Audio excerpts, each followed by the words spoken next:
Coming up, the UIL soccer playoffs continue with third-round matchups. We'll highlight the action and find out who's moving on to this week's regional tournaments. Also, first it was football, then basketball and wrestling. Could Allen's girls soccer team be next to win a state title? We'll hear from them tonight. Plus, Brian Gossett of the Fort Worth Star-Telegram is here. And in the fight of her life, this student-athlete's positive spirit may be her greatest weapon in her fight against cancer.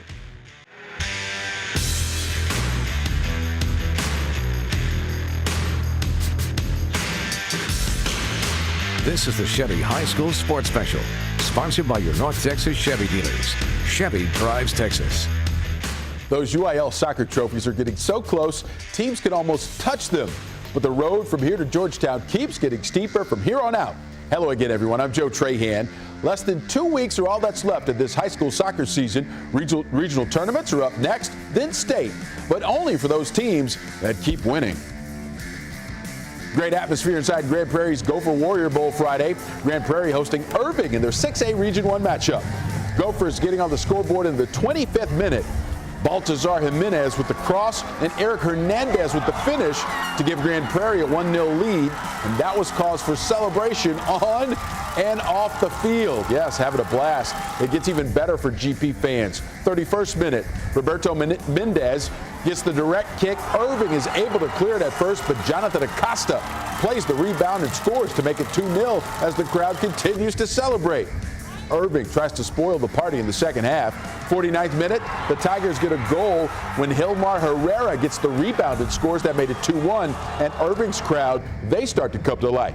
67th minute now, Irving with the throw-in by Oscar Pacina, and eventually Francisco Mata will get the shot, and somehow it sneaks in goal, and we are dead level at 2.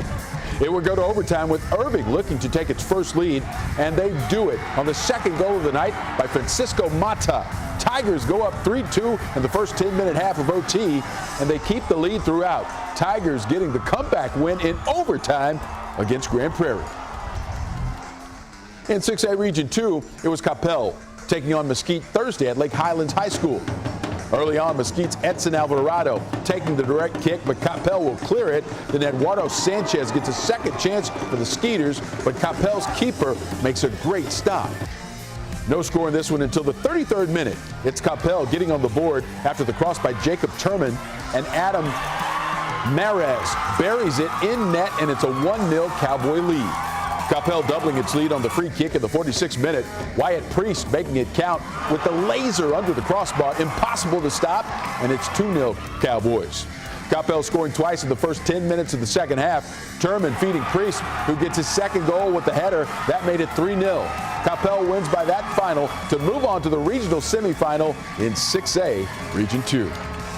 Frisco Lakeland is the defending 5A state champion for boys, but the Wolverines finished 4th in district this season. Lakeland facing rival and district champion Frisco Centennial Saturday, and exactly midway through the first half, Centennial goes on top with a goal by Ethan Unger. Titans take a 1-0 lead in this one.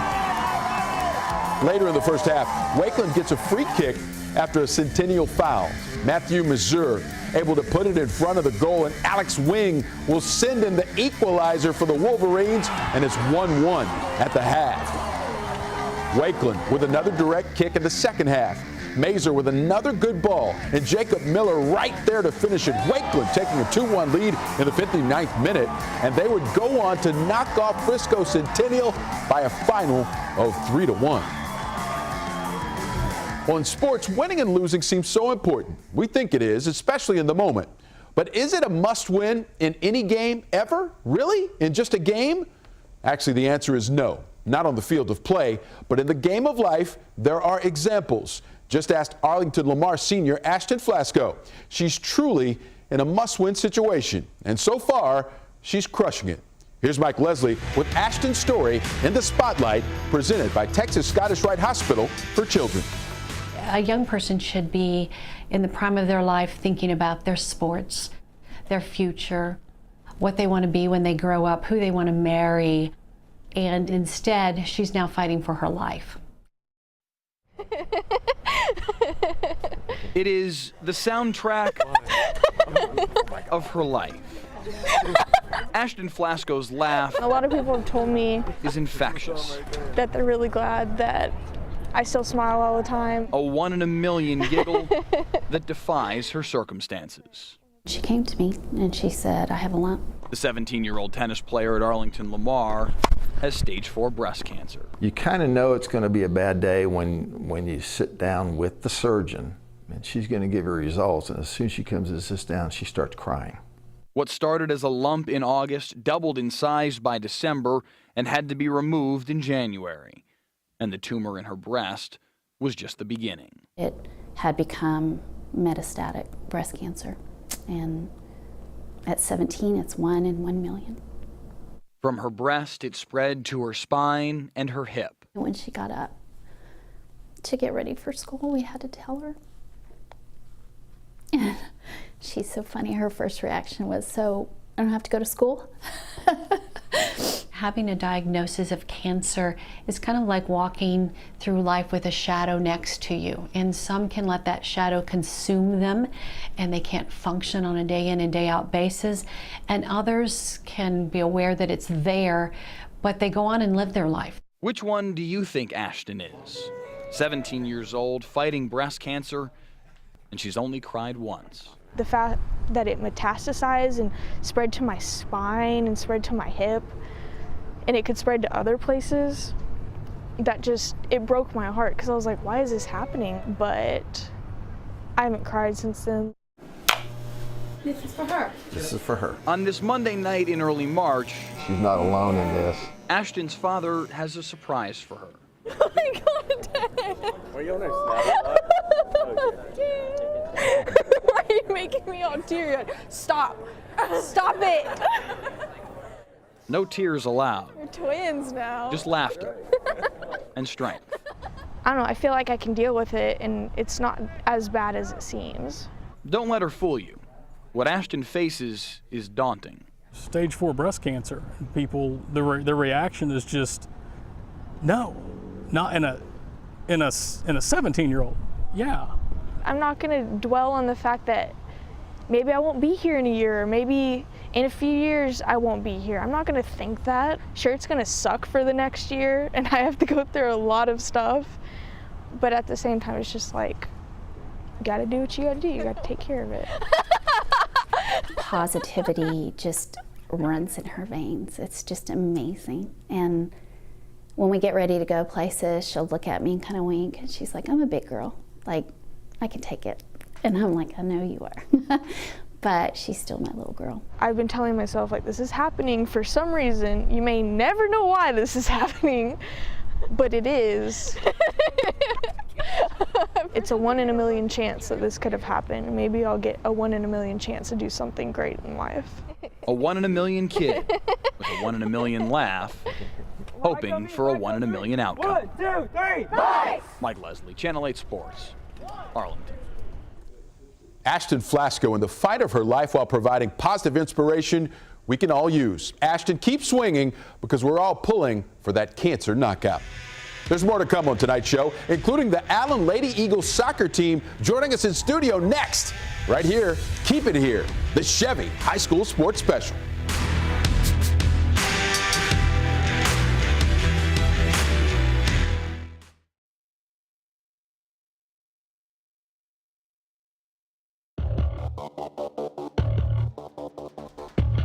Welcome back to the Chevy High School Sports Special, where we continue our soccer coverage now with playoff action on the girls' side.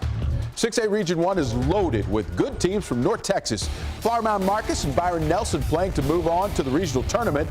33 minutes in, Nelson looking to get the first goal as McKenna Russo gets open in the middle of the field, but she can't get to the ball before the Marcus keeper, Stephanie Starr, keeps it out of goal. Just a couple minutes later, Marcus will get the ball to the center of the field where Francesca Amoe gets open. She's able to put it in the net, and it's a 1-0 Marauders lead at the half. It stays 1-0 late into the second half. Corner kick for Byron Nelson. Stephanie Starr makes another save before Avery Hudson clears it out.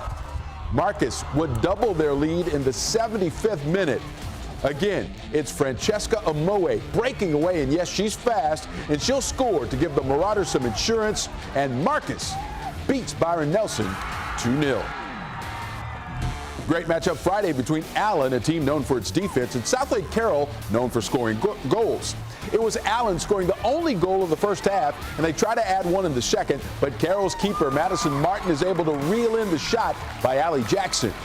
Allen not giving Carroll many more chances to score. Allen's keeper, Jennifer Peters, clearing this corner kick, but the Dragons maintain the rebound and will stay with the action for a moment. Taylor Tufts will send a good ball into the box, but Peters is right there and keeps Carroll off the board. Not long after that, both teams had to leave the field due to severe weather in the area, and they wouldn't return for more than an hour and a half. When they did, Allen still leads 1-0. We're late in the match. Carroll trying to tie it, but Haley Spray comes in to make a great defensive play for Allen, and it looks like the Eagles' 1-goal lead would be enough. Even so, they did add 2 goals in the final 4 minutes, both by senior captain Emily Russell. 3-0 the final as Allen advances by beating Southlake Carroll. An impressive season continues for Allen Eagles girls soccer. They'll play Keller next in the regional semifinals, and tonight they're our guest in studio, and we welcome head coach Kevin Aubrey and his players. Ladies and gentlemen, thanks for being here tonight. Thank you for having us. All right, let's get right into it. And Coach Aubrey, you have an interesting way of setting up your lineup each and every week, and it's the fact that we don't know what it will be, and there's this incredible thought about teamwork and having so many different lineups that you use. Tell me where it comes from and how it works. Oh, Joe, I spend hours thinking about how am I going to get all these girls in. They're so talented, and so I get about 22 to 24 girls in every game. But I tell them, you may play a lot this game, you may play less the next. And they ask me, did I do anything wrong? I said, no, I want to keep you fresh. You have club soccer, there was ECNL. We have a lot of games that we're going to play. So we've kept them fresh, and it showed in the playoffs. When we played Carroll and it was so hot and humid, we played about 20 girls in the first round, in the first half only. So it really helped us. Yeah, it's a great way to do it. Interesting, non-traditional, and it's certainly working out well for you guys. So let's meet some of the team members now. We will start with Emily Russell. She's a senior forward. And Emily, I want you to tell me about kind of this motto that you guys have. What does it mean? Break the curse. Tell me what you guys are talking about. Break the curse is a motto that we've used because we've been to round 3 years in a row now. So coming into the game, we knew that we wanted to get past this round because we weren't going to lose again. Well, that's an interesting way to go about it, right? You got this goal. Now that you've reached the goal, how does it feel and how do you keep it going? It feels amazing, but we haven't peaked yet. We want to keep going and working hard and take one game at a time and hopefully make it all the way to state. You haven't peaked yet. That's a good motto. I like that. Keep that mindset. That will certainly serve you guys well as you try and make it through the playoffs. Up next is Allie Jackson. She's a senior midfielder. And Allie, you guys also had another goal, which is very near and dear to our hearts here on the High School Sports Special. You guys wanted to be on the show. Tell me why? Because I know it's fun, right? But what really sparked your interest on trying to make it here in the studio? I think just seeing other teams be on it, and like especially our basketball team, that really motivated us to work hard and like want to be on this show. So you're here now. Yes. So what do you think? We love it. Are you going to try and convince me more of that now? Do you have anything else that you can say that could convince me more? Because maybe if you do, you could come back. We're really grateful to be on here, and we just hope that we can make it all the way to state. All right, you did great, Allie. I'll put you on the spot there. You did a fantastic job. Good stuff, good stuff. Up next is Natalie Watka. She's a senior midfielder. And Natalie, you guys had an interesting rain delay, about 45 minutes on Friday when you guys played Southlake Carroll. What were you guys doing during that rain delay? Honestly, okay, so we like all went in there and we were all kind of like nervous, I guess, but we all kind of just let all the nerves out, and Jack started playing games and like started making up stuff. So all of us, like, it was like a team bonding experience, I guess, for all of us, and so we all had a lot of fun. We put the game, I guess, in the back of our head. Like, we weren't trying to think about it and overwhelm ourselves. So I thought we all had a lot of fun, and yeah. So first of all, tell everyone who Jack is, and second of all, tell us what some of those team bonding exercises were. Okay, so this is Jordan. That's Jordan Colbert. And we did like hand slapping games. down by the banks. There we go. And then we just did like random, like kind of like rock, paper, scissors, but with like bears and snakes stuff. And then we also did charades. So it was a lot of fun for all of us, and also Uno was a big one. It was exciting for that. Well, it's obvious that you guys have a great team chemistry and you like to have a lot of fun, but you guys are also into yoga thanks to a certain coach of yours. Tell me about that too. This is interesting. So we do yoga every Wednesday. It's a recovery for all of us after our game on Tuesday, and it leads us into our game Friday, make sure we're all stretched out and ready for our next game. And it's also another team bonding thing, I guess. Who's your yogi? Oh, me. Big man over there. Our coach. So Coach Aubrey? So how much flexibility does the coach have? I'm so much better than them. So much better. This is great. It sounds like I want to be a part of your team now. You guys are having too much fun, right? So, Coach, so you do the yogi thing. You also coach from a lawn chair, which is one of the most interesting coaching styles I've ever come across. Where did it come from, and how do you keep doing it? Joe, I get so much grief from the 6'5" coaches. They just laugh at me. They say, "You're not coaching." I coach during the week. They hear me, or during practice, and my job now is to sit back, enjoy myself, sit down, and watch them play, because they now become the coaches. Is that the philosophy behind it, Coach? The fact that you have prepared your group so much that you can have confidence and trust them to do what they need to do? Oh, they know if I get out of my chair, they've done something wrong. So most of the time, I just sit there. Well, that's good. Hey, that's good news, and it's certainly been a fantastic season for the Allen Eagles girls soccer team. Boy, what a fun group you guys are. Thanks so much for being on the show tonight. You guys knocked it out the park. Thank you. And we'd like to say, from our heart to yours, Namaste. I like it. We got all the yoga references in there. Keep it here, folks. When we come back, Brian Gossett joins me next. Stick around, folks. It's the Chevy High School Sports Special.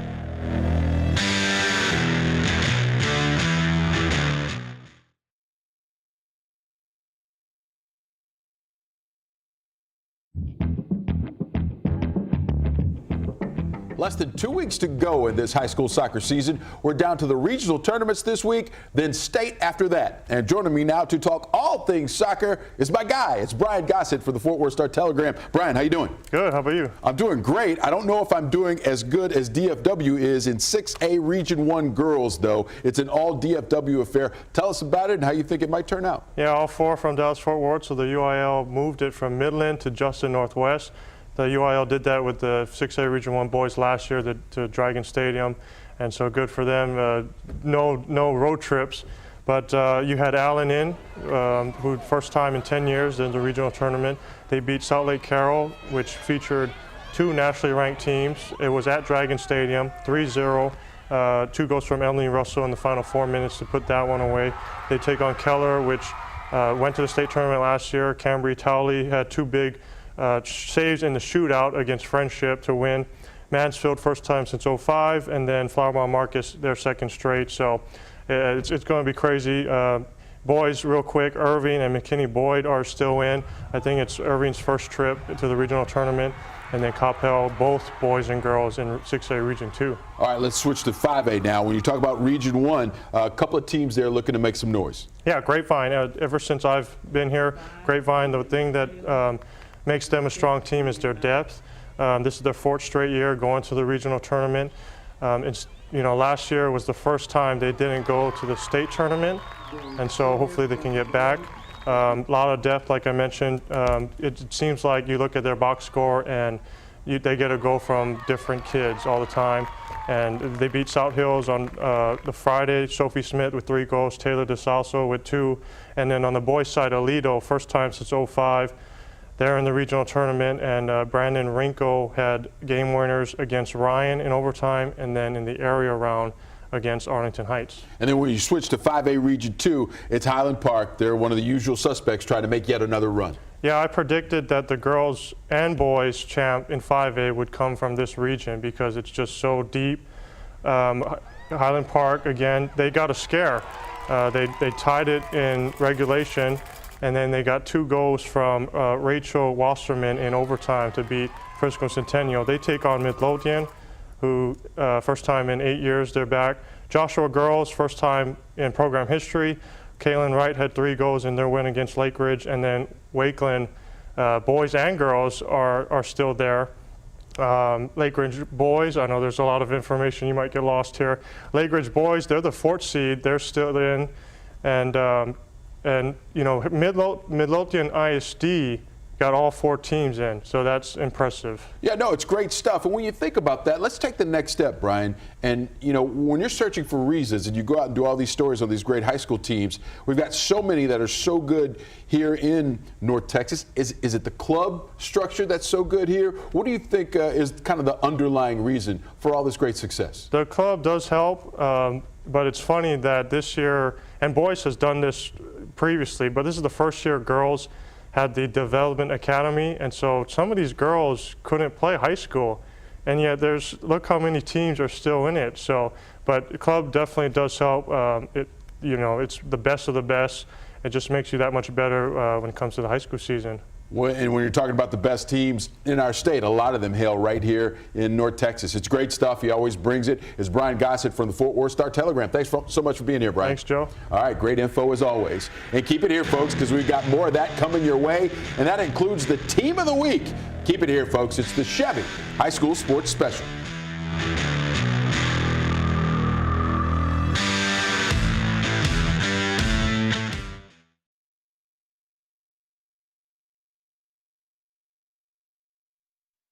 Now, here's your Chevy Team of the Week, sponsored by your North Texas Chevy dealers.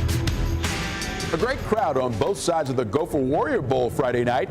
Grand Prairie hosting Irving in the 6A Region 1 quarterfinal, and Grand Prairie takes a 2-0 lead in the first half. Irving fights back in the second half, getting 2 goals to tie it and sending it to overtime. In OT, Irving scores in the first 10-minute half and takes its first lead. And the Tigers would not let go. Irving coming from behind to get the 3-2 win in overtime, and they're moving on to the regional tournament in Midland as our Chevy Team of the Week.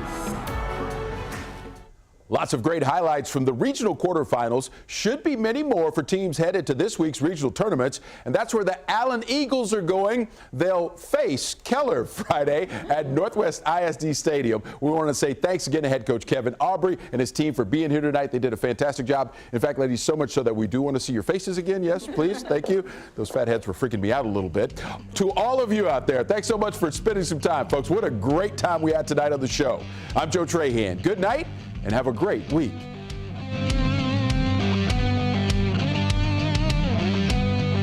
This has been the Chevy High School Sports Special, sponsored by your North Texas Chevy dealers. Chevy drives Texas.